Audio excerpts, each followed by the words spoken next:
आटा है भाई?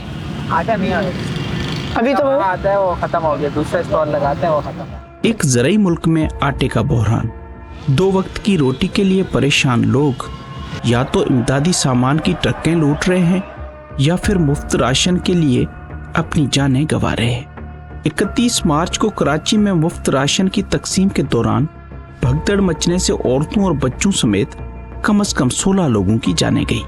माह रमजान में शहरों में खाने पीने की अशिया की कीमतों में इजाफे की शरह 47.1 जबकि देहात में 50% से भी ऊपर रिकॉर्ड की गई है। महंगाई का बोझ कम करने के लिए हुकूमत सिंध ने सूबे भर में बचत बाजार लगाए हैं, लेकिन इन बाजारों में सामान कम होने की वजह से जल्दी खत्म हो जाता है और बाजार खाली खाली नजर आते हैं। ये आटा नहीं है जिसको आटा बोलते हैं, वो नहीं है, भूसा ही है समझो एक तरह का। वो लोग मर रहे हैं, उसके पीछे मर रहे हैं, फ्री में दे रहे हैं, ये हुकूमत है। आटा सस्ता कहीं पे नजर आ रहा है? मैं आई थी, चीनी लेने आई थी, केचप वगैरह पूछा बच्चों के लिए, नूडल्स वगैरह, इनमें से कोई भी चीज़ नहीं मिली। खजूर, सिर्फ मैक्रोनी ली है मैंने, बिल्कुल ही खाली पड़ा हुआ है। मैं तो समझी थी बहुत बड़ा बाजार लगा हुआ होगा, सिर्फ चावल ही चावल, दालें ही रखी हुई हैं बस। अच्छा, बाकी चीज़ें उनमें 10-10 रुपए का फ़र्क है, चलें डिस्काउंट तो है, ये बात नहीं है। अब ये सबसे जो ज़रूरी है, घर की ज़रूरत है, वो आटा और घी तेल है, जो कि आटा तो है नहीं और घी तेल महंगा है। इंतजामिया का कहना है कि डिमांड ज़्यादा होने की वजह से कुछ चीज़ें जल्दी ख़त्म हो जाती हैं, इसलिए मिक़दार बढ़ाने की कोशिश कर रहे हैं।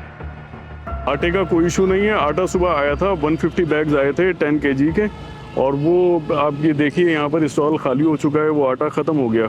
अब आवाम की डिमांड ज़्यादा है। कल 100 बैग्स आए थे, आज उसकी डिमांड को आवाम की देखते हुए आज 150 बैग्स मंगवाएं। 150 बैग्स भी टाइम से पहले ही ख़त्म हो गए, लोग ले जा चुके हैं। कल इंशाल्लाह इसको मज़ीद इंक्रीज़ करके मंगवाएंगे। महंगाई की वजह हुकूमती नाअहली हो सकती है, लेकिन उससे बद से बदतर करने में मुनाफाखोरों का भी बड़ा हाथ है, जो अपनी लालच में मुंह मांगे दाम वसूल करते हैं।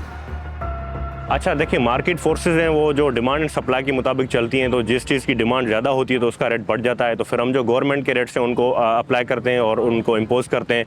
जो गवर्नमेंट के रेट्स हैं वो मेरे हाथ में भी हैं, तो इनको हम अप्लाई करते हैं, और जो नहीं करते हैं कंप्लाइंट्स तो उन पे हम ना पेनल्टी भी लगाते हैं और उनको जो है कानून के मुताबिक जो है उनको साथ ट्रीट भी करते हैं। सीएम साहब के ऑर्डर है, तो ये डेली के बेसिस पे हमें करनी है, और अभी लॉ भी पास किया है सिंध गवर्नमेंट ने और उसमें अमेंडमेंट भी की है।